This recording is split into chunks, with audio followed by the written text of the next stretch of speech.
There are days when it feels like life marched on without you, as though the world's clock advanced, and yours stood still. You look around and see people achieving, receiving, growing, and despite all your effort, something inside whispers, "I've been left behind." That silent sensation of having missed the window, of not doing enough, of wasting chances. It weighs on the body, dulls the eyes' sparkle, feeds a guilt that doesn't shout, but erodes slowly from within. It's the spiritual guilt of one who tried, believed, strove, but still has not seen the harvest. And deep down, one question persists: do I even deserve this?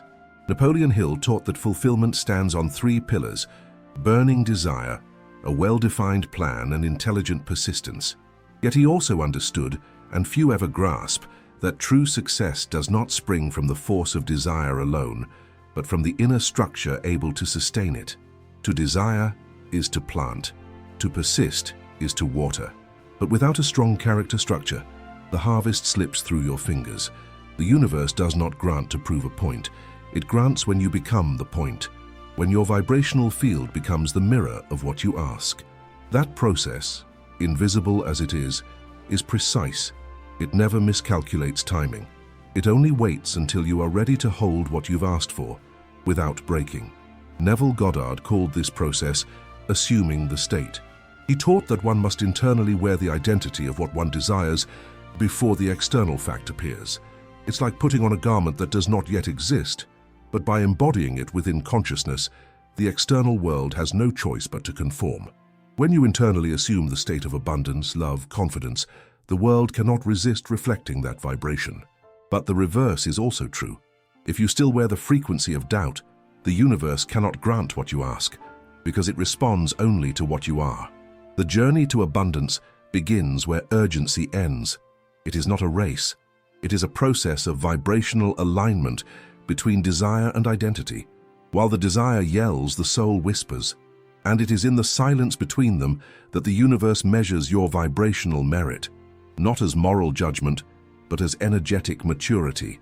Because it is not enough to want abundance, you must be ready to sustain it, cultivate it, and expand it without losing yourself along the way. In this video, we will walk together through that invisible terrain where the universe decides the timing of delivery. We will reveal the subtle causes of delay, the emotional fractures that sabotage the harvest, and the practices of coherence that transform effort into flow. Because the true opening of the abundance floodgates does not happen when you fight against time. It happens when your inner time aligns with the universe's time, when urgency gives way to proving, when waiting ceases to feel like punishment and becomes incubation, and above all, when you realize you never lost your moment. It was just waiting for you to become large enough to inhabit it. There is a subtle but powerful distinction between desiring and being prepared for what you desire. Most people believe that the stronger the desire, the faster the result will arrive. But the universe does not respond to the intensity of wanting. It responds to the vibration of being, and that is where many lose their way. They confuse wanting with readiness, action with coherence, emotional intensity with energetic structure. They want much, but they are not yet enough. Not in a moral sense, but in a vibrational one, because life only entrusts great destinies to those who have built within themselves the capacity to sustain them. The invisible error is believing that more effort yields more results. But there is a difference between movement and direction, between urgency and purpose.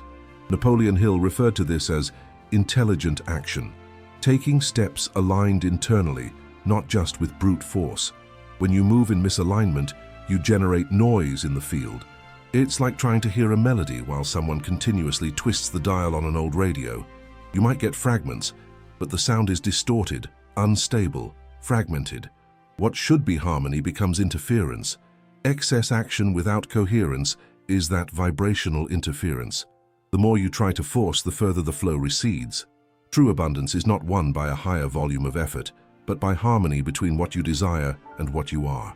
And that harmony begins in self-observation. Who am I really in my daily life? Do my behaviors prove the identity I claim, or do they quietly contradict it?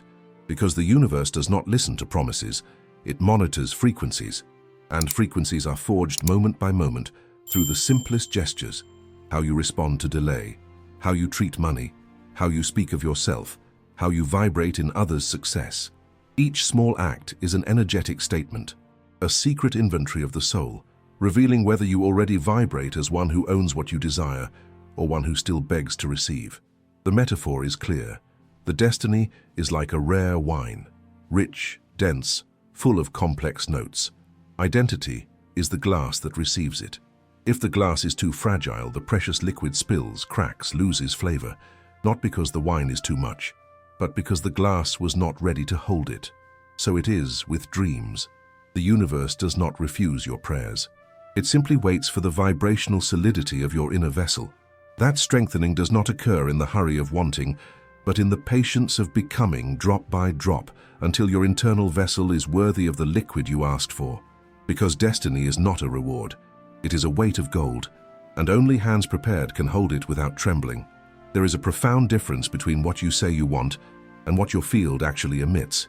Life does not respond to the conscious narrative. It responds to the dominant vibration you sustain when you stop trying to control everything. That background frequency is like the canvas on which your reality paints itself. If the canvas is unstable, the picture warps. If the canvas is firm, the image emerges clearly. The universe does not grant based on the volume of your voice, but on the consistency of your tonal vibration. And that tone is built in silence, in habit, in invisible repetition of quotidian life. Many believe that positive phrases suffice to shift vibration, but the unconscious does not negotiate with well-intentioned words. It negotiates with patterns of behavior. It does not understand your claims. It understands what you do, repeat, tolerate. Thus, no affirmation matters if the emotional foundation remains contradictory. When the unconscious still vibrates fear, scarcity, or guilt, no spiritual phrase, however elevated, can sustain abundance. You must transform the mood vibration you repeat, the internal state that establishes itself without permission. Bruce Lipton would call this your basal emotional signature, the predominant state that shapes your probability trends. That signature, even in silence, writes your destiny's script. And when you feel the universe delaying what is yours, it is not denying you. It may be protecting you. Because the field is intelligent enough to know when something delivered too soon would collapse the system. In that sense, delay is a compassionate pause of the universe. It does not diminish you. It prepares you. It prevents you from living a harvest your emotional system could not yet hold. Life does not work to punish. It works to preserve. And sometimes to preserve is to pause. Napoleon Hill taught that coherence is the real form of applied faith. It is not believing from time to time. It is sustaining the vibration of certainty while evidence has not yet arrived. That is not optimism. It is energetic discipline, and that discipline shows itself in small acts, not in promises, but in gestures. When your body, emotions, and actions all walk the same direction, the field perceives and responds, because the universe moves by coherence, not by intensity. The image is simple, an internal compass. If north is just 2 degrees off, you may walk for months and still end up miles away from your destination. Tiny misalignments, held long enough, become great distortions. That is why true success does not happen at once. It is the result of accumulating micro-corrections daily. Coherence is the invisible thread that links desire to realization. And the firmer that thread, the sooner the field will recognize it. Because in the end, the universe does not decide by what you want. It decides by what you vibrate. And vibration, unlike words, never lies. There is a mysterious moment in the course of every person seeking fulfillment, the instant when everything seems to align. Opportunities surface, momentum begins to flow, life seems about to open its gates. But then, a shift, an unexpected twist. Motivation drops, doubts surface, and what seemed nearly within reach slips through your fingers. This is the cycle of almost, that invisible pattern of reaching the verge of manifestation, then stepping back without realizing. Though the body may say it's tired, it is the soul contracting, because it recognizes that failure was not of the outcome, but of the capacity to hold one's own radiance. Most assume sabotage occurs due to bad luck, lack of opportunity, or external interference. But more often than not, the culprit is fear of maintenance, fear of responsibility, exposure, consistency, masquerading as not the right moment. The study of neuroemotion reveals that the brain opts for immediate relief over long-term commitment. When success draws near, the nervous system flags the new as risk, triggering an instinctive withdrawal. It's not lacking willpower, it's neuroprotection. The body attempts to save you from something it still perceives as danger. That is why so many people quit just before arrival, unconsciously fleeing not from chance, but from the identity that success demands. Napoleon Hill observed that most people give up just steps away from success. And that statement, far from mere motivation, names a real pattern. It is on the threshold of manifestation that the subtlest tests arise. Slight distractions, doubts, minor setbacks, all acting as vibrational filters, probing whether your commitment is from conviction or convenience. It is there at the turning point that coherence is tested, and it is there that many retreat, unaware that they were only 2 steps away from the field's opening. The metaphor is precise, an automatic door that opens by constant approach. If you stop just 2 steps short, the sensor never responds, and the mind concludes, it failed. But the quantum field works that way. It responds to sustained vibration, not impulse. It moves when you persist, maintain your step even when you see no motion, when you remain even without certainty. Because each vibrational step signals to the universe that you trust the path. And when that trust holds, the door opens, not by magic, but by coherence upheld. The almost ceases once you cease to pause, when you understand that destiny doesn't manifest by force, but by constancy. For in the end, it is not the universe that abandons you. It is you, by fear of becoming who you truly are, who withdraws a moment before recognition. There exists a silent gap between initial excitement and genuine creation. Most confuse euphoria with manifestation. They mistake the pleasure of imagining the future for the vibration of already being there, and it is in that subtle confusion that the process loses its power. Because the dopamine of expectation, that chemical surge the body triggers when anticipating something desired, can create the illusion of progress when in fact no real movement has occurred. It is a biochemical mirage of advancement, a repeated rehearsal so frequent it starts replacing real experience. The brain, habituated to chase quick rewards, turns the dream into an addiction. It thrives on near misses, on projections of tomorrow, on the belief that when it happens, then I'll be happy. But tomorrow is a vibrational mirage. When consciousness projects too far ahead, the body empties out of the present. And when the body isn't fully present, there is no stable vibration strong enough to collapse reality. Because the quantum field only responds to energy that is rooted. And rooting is not to wait in anxiety. It is to remain whole in the moment, as though you already live what you asked for, even if you cannot yet see it. Napoleon Hill spoke of disciplined action, not only on the physical plane, but on the mental and emotional planes. Visualization matters, yes, but visualization without grounding is like lighting a flame in the wind. It glows, but does not warm, fascinates, but does not transform. Visualization without presence creates intense dopamine peaks followed by steep crashes. The mind feels significant progress, but the field knows nothing has been sustained. The secret lies in shifting pleasure focus.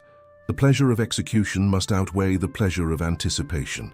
The dopamine of expectation must yield space to the serotonin of consistency.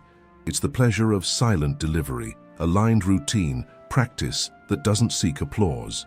It's the pleasure of one who finds meaning in the process, not just in the result, because abundance is not the reward for effort.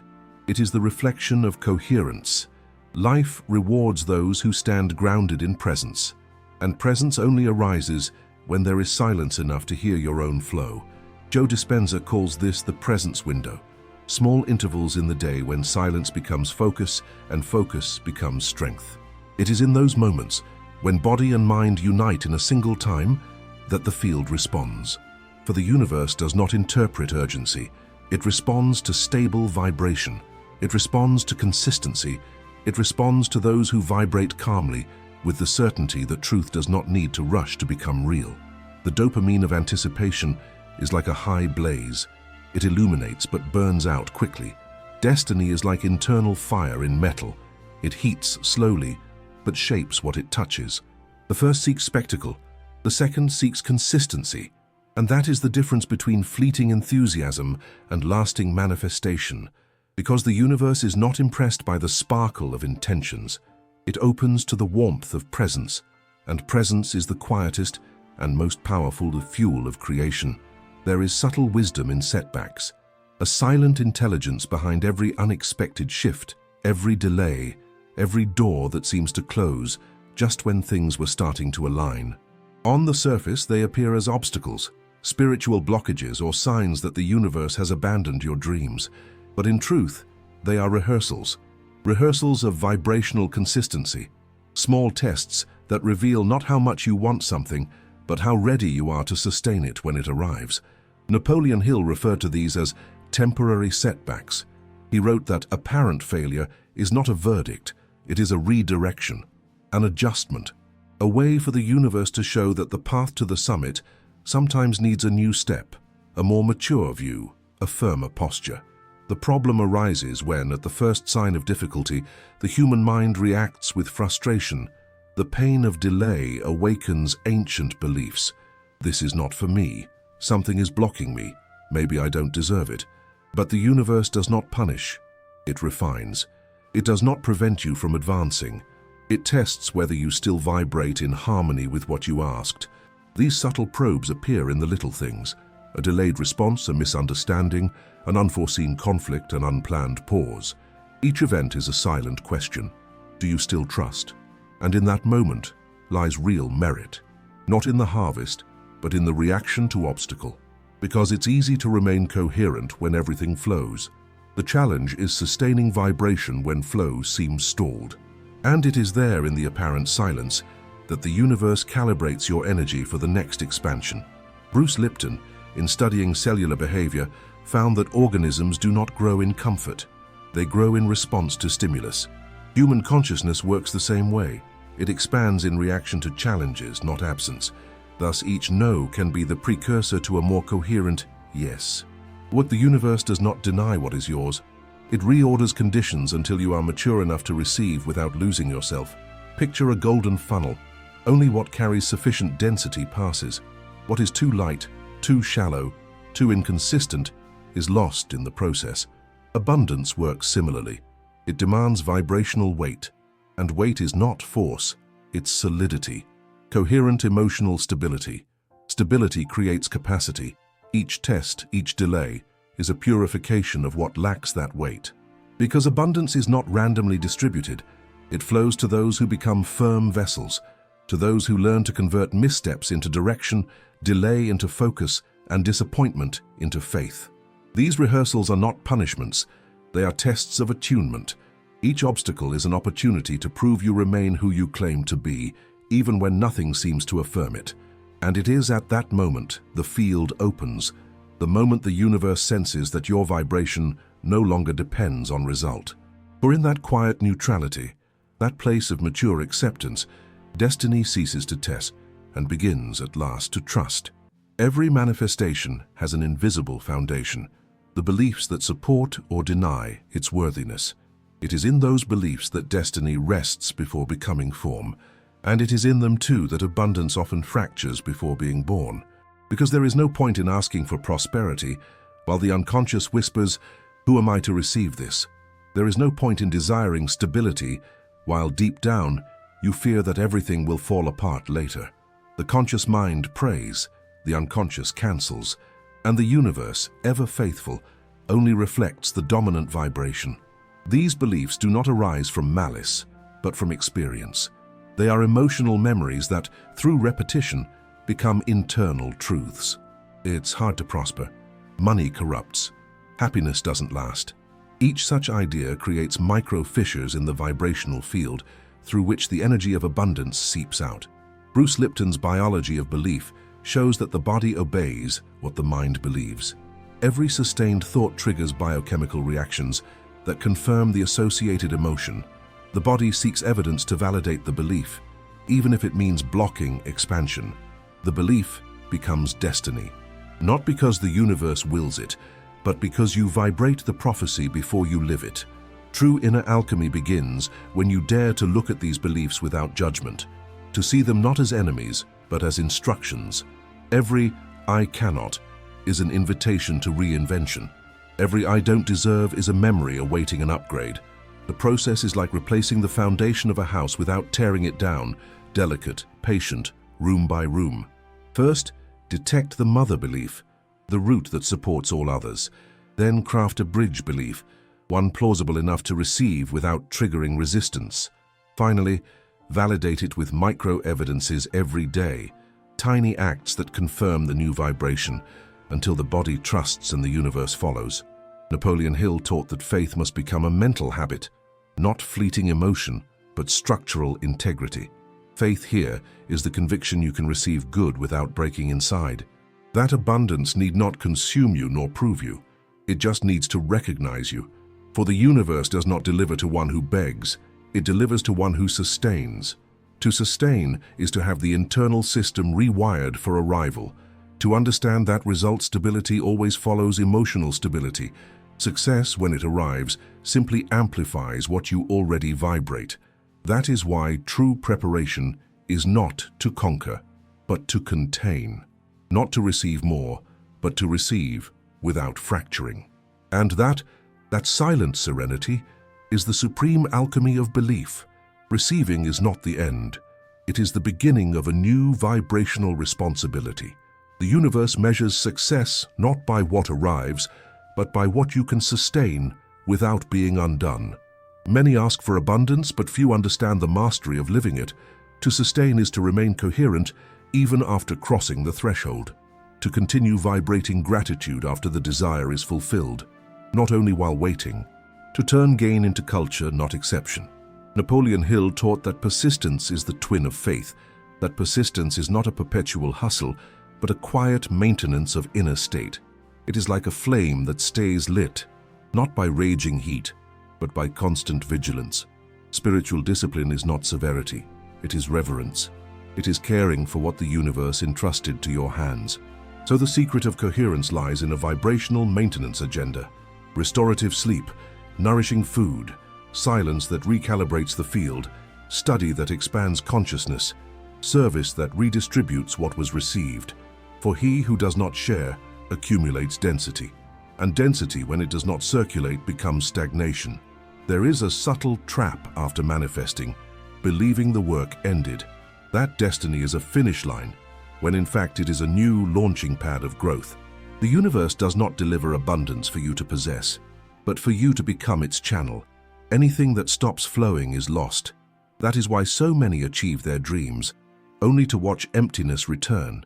It is not ingratitude, it is disconnection.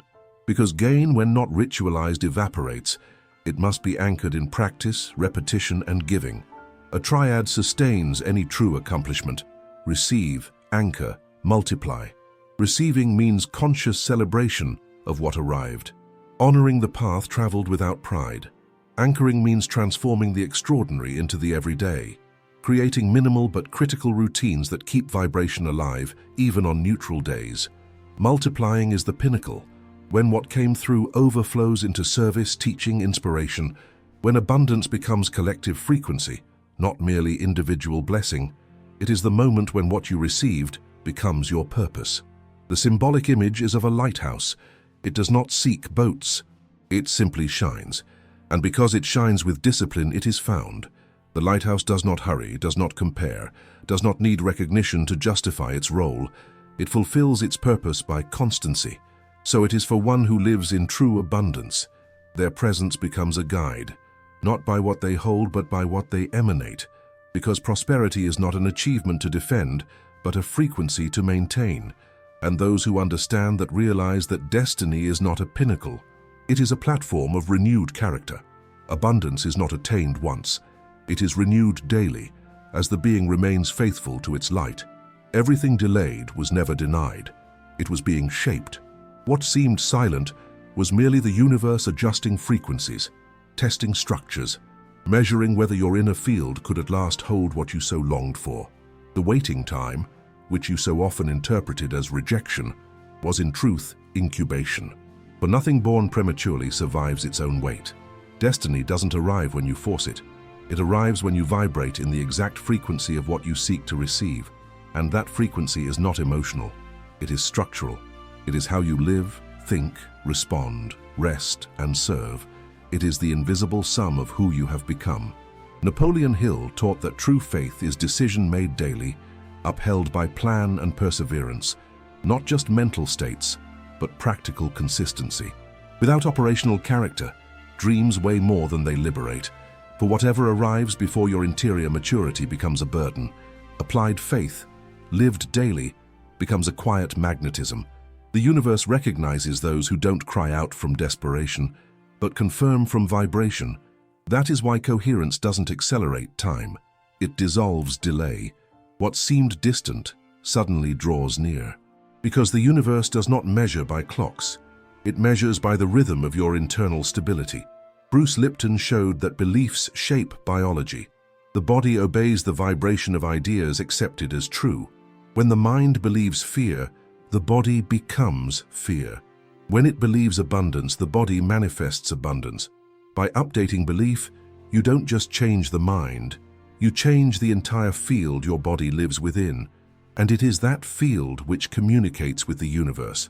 That is why reprogramming is not a mental act, it is an energetic act. Each belief sustained by real experience rewrites the field of possibility you can inhabit, and once the universe senses that new vibrational signature, it simply responds. Now, that is consistent. Waiting then ceases to be punishment. It becomes sacred incubation, an interval between what you ask and what you become. In that space, the soul grows. Character strengthens. The ego learns to serve rather than control. Urgency dissolves into proving. Because urgency is birthed from scarcity, proving is born of presence. And presence is the vibrational state of abundance itself. When you trade haste for proof, something reverses. You stop chasing destiny. Destiny begins chasing you, because it recognizes who already vibrates as its reflection. Envision a bridge over an abyss. It isn't built because someone wanted to cross. It appears when each pillar, habits, beliefs, body, service, is firmly anchored in the ground. So it is with your destiny. It does not arise from wanting, but from being. It does not appear when you ask, but when you vibrate. The universe does not deliver to the hurried, it delivers to the coherent. And coherence is the true name of faith in action. So maybe the secret isn't asking, when will it arrive, but reflecting, who am I being while I wait? Because destiny always comes. The question is, will it find you ready to receive it, or still rebuilding the ground to hold it? The time of the universe is the time of your coherence. And when the inner finally aligns, the outer just follows. Because abundance's flow was never locked. It only awaited the version of you who could keep its gates open.